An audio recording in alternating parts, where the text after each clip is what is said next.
Brute Strength Day 39.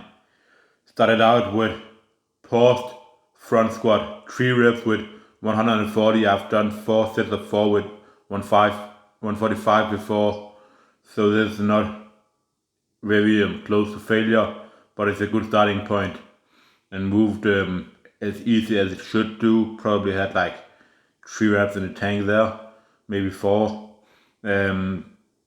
Yeah, and I'm just doing front squats to get a bit of a different stimulus now because I haven't done them in a while and I wanted to do something new and not just max out with like heavier weights.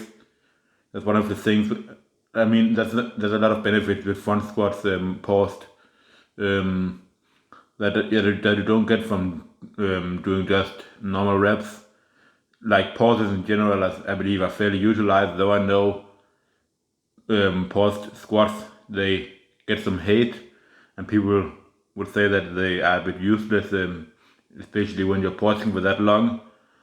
But what I think is that first of all, you're obviously using less weight, so that means it's going to be less fatiguing. There's going to be less weight down through the spine, which is obviously a bonus because you can strain the same amount without having to load your body as heavy. But what you also get is that when you're down there in the bottom position, you can really think about what you want to focus on the way up. So for me, my cues are really to try to keep my elbows up and just stay upright, which I don't totally do. I always end up firing a little bit up with my hips first, and I'm always trying to focus on that. That's constantly the goal of my squat. But the main thing also for me is just to keep the bar in a straight path, which I'm doing all right here. I think if you look at the bar, it should go straight up and down because that's the optimal way in terms of the force production. You should not be going a little bit forward or a little bit backwards as you start. And the other thing I'm also focusing on is also just to keep the back in the rigid position, so avoiding rounding the back. But really, I think maybe I have to focus more on just driving out with the glutes in the beginning, so I will try to focus on that in the next training. Then moving on to the dumbbell press, I did the 21 reps with the 40 kg dumbbells that I'm using here. So I was originally going to move up to 48 kg dumbbells, but that would mean I have to do them at another place where the dumbbells are like double the size, and at that point they just become so unhandy to deal with. So instead, my goal is to build up to 20 reps with the very strict form that you are watching here. And you can see, like, I'm taking like 3 seconds down on each rep, and they're super deep. Like even with quite big dumbbells, 40 kg dumbbells here, which most of you are probably not using if you're gonna be using this kind of form, then you can get extremely deep still. You can see my elbow crease goes, elbows go far below my shoulder crease.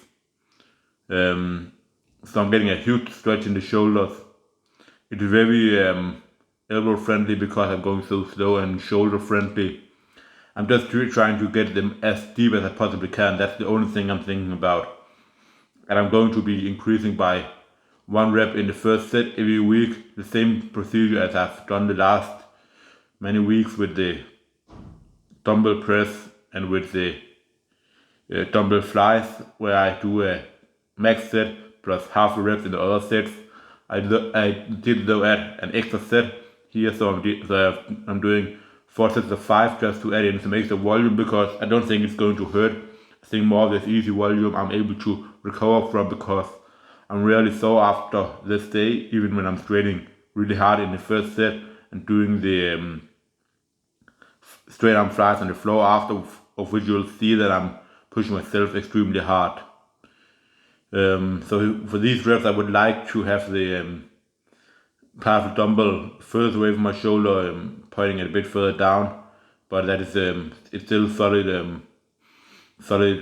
execution there.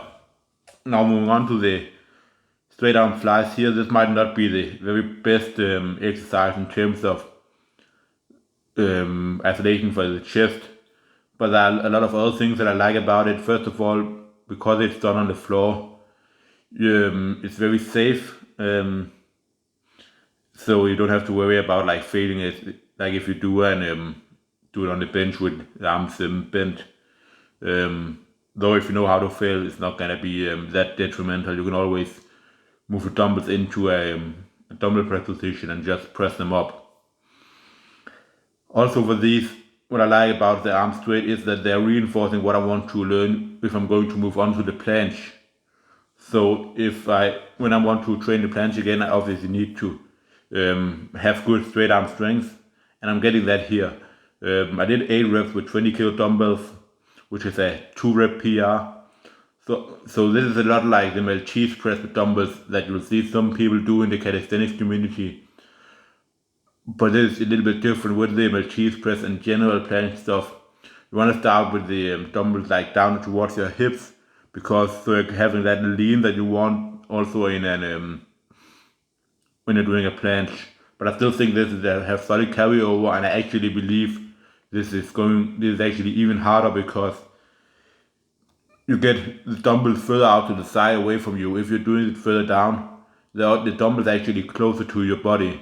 So that is going to make it easier if you think about like all the mechanics in terms of lifting, the biomechanics of how we can produce the most force. But you'll see on this set here, I get 7 reps, and the last reps is like extremely brutal because it's so insanely hard, because you can really like you can strain so hard because you can bend the arms and get the rep. But if you try to just, as you see here, keep the arms straight and really just push through, you can grind so hard on these. And the good thing about them, as I'm doing here, is that you can then get in extra reps by just doing like normal flies on the floor after. And again, they take off that momentum that you have. You're starting from like a total dead stop, which is one of the beautiful things. So yeah, just from this angle here, you can easily see like how straight my arms are. You can actually also get a little bit of a pump in the triceps because you need to focus on keeping the arms straight. But yeah, my strength on these has been like absolutely amazing, just like with the dumbbell flies on the bench. I think when I began these, I was working with 12 kilo dumbbells for like 8 reps, something like that at most. So it's like a 16 kilo increase within like 18 weeks, which is insane, because this is not a movement you can load extremely heavy. So moving almost having double the weight in that, like it's not a movement where you're going to get up and do 30 kilo dumbbell for 20 reps. That's not very likely. So if you can move over 20 kilo for reps here, you're actually insanely strong. So the strength here in the beginning was the same as for my around the same as for my dumbbell flies on the bench, which has over doubled in strength. But these are just like way stronger now. More stronger than these, obviously, because it's a movement that you can load extremely heavy. I just wasn't that strong at it because I've never done it before.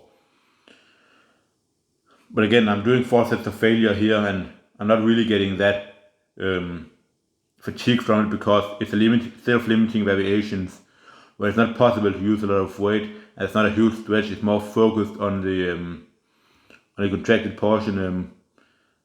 I know I'm saying that's not a huge stretch. Obviously it's harder than the stretch position, but I'm not getting a big stretch in the chest as much as I would be able to do if I was doing it just on a bench. And here you can see that I'm trying to keep my arms as straight as possible when I'm doing these last reps here, even though I'm not having them down on the all the way locked out. I'm making them as hard as I possibly can. Then to end with just pump work with the chest expander, tricep extension here behind the neck. It's basically like what do you call it? That's like this cable thing you can do where you're also doing kind of like this, what I like about these, like you can do them with an elastic band as well. But the strings here, they basically heavily get harder and harder the further you stretch them out, because what's going on here is that there's like the same tension constantly when they're getting, each string is getting stretched out, each chain of the string. It follows the natural strength curve of the muscles, where it doesn't really do that with an rubber band. But yeah, I was extremely tired after this set. I performed 27 reps here, which was actually a PR. Then 2 more sets to failure, of which I only got like half the reps, like 27, then 15, and then 13. So I was dead after this. Anyways, really good training, some good PRs, and I'll see you all later. Bye.